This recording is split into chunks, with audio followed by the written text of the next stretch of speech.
বাংলাদেশের কোয়ালিটি সম্পন্ন ক্রিকেটারের অভাব কিন্তু আসলে নেই, কিন্তু প্রপার ইউটিলাইজটা আমরা করতে পারি নাই। এবং সবচেয়ে বেশি অভাগা বা সবচেয়ে বেশি প্রপার ইউটিলাইজেশনের দিক থেকে যদি আমি চিন্তা করি, এই জায়গায় একটা বড় নাম হচ্ছে মোসাদ্দেক হোসেন সৈকত।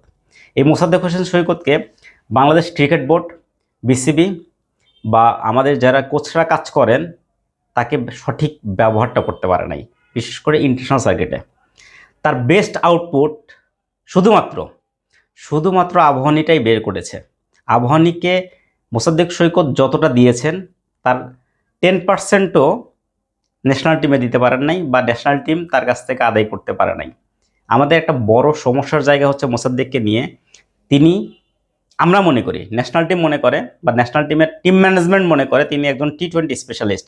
এই জায়গায় সবচেয়ে বড় ভুল বা ধারণাটা আমরা প্রয়োগ করেছি। ন্যাশনাল টিম বা টিম ম্যানেজমেন্ট যে ধারণাটা রাখে মোসাদ্দেক সৈকত টি-20 স্পেশালিস্ট, আমি অন্ততপক্ষে বিশ্বাস করি এটা একটা রং তাদের কনসেপ্ট। তিনি মূলত লঙ্গার ভার্সনে বা যত ফরম্যাট দীর্ঘায়িত হচ্ছে সেই ফরম্যাটগুলোকে তিনি ভালো ক্রিকেট খেলে থাকেন। ওডিআই ফরম্যাট এবং টেস্ট ফরম্যাট দুটাতেই তিনি চমৎকার ব্যাটিং করে থাকেন। তাকে যদি আমরা শুধুমাত্র ব্যাটিং পয়েন্ট অফ ভিউ থেকে আলোচনা করি, তাহলে লঙ্গার ভার্সন বা ওডিআই ফরম্যাট এই দুটো থেকেই সবসময় ভালো আউটপুট পাওয়া যায়।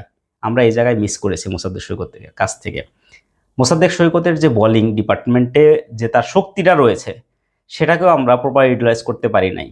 মেহেদী হাসান মিরাজের চেয়েও তিনি ভালো এবং কোয়ালিটি সম্পন্ন অফ স্পিনার এবং খুব বুদ্ধিদীপ্ত অফ স্পিনার। তিনি শুধু ওই বাঁহাতি ব্যাটসম্যানের বিপক্ষে সফল না, বাঁহাতি, ডানহাতি এবং ওই পাওয়ার প্লে থেকে শুরু করে শেষ পর্যন্ত সব জায়গায় তিনি সফল এবং সব জায়গায় তিনি তার ওই স্বাক্ষরটা রেখেছেন।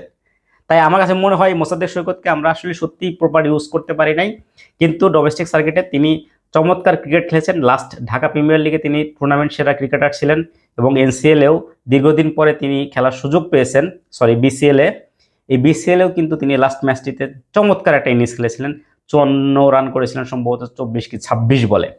এই মোসাদ্দেক সৈকতের উপর আবারও দৃষ্টি দেওয়া উচিত এবং তাকে যদি আমরা একজন প্রপার অলরাউন্ডার হিসাবে ব্যবহার করতে পারি ইন্টারন্যাশনাল সার্কিটে 5 বা 6 নম্বর ব্যাটসম্যান এবং ষষ্ঠ বোলার হিসাবে, তাহলে অন্ততপক্ষে বাংলাদেশের বর্তমানে ওডিআই ফরম্যাটের যে অবস্থা, যে হাল এবং যে দুর্দশা, সেখান থেকে অবশ্যই মুক্তি পাওয়া সম্ভব বলে আমি মনে করি।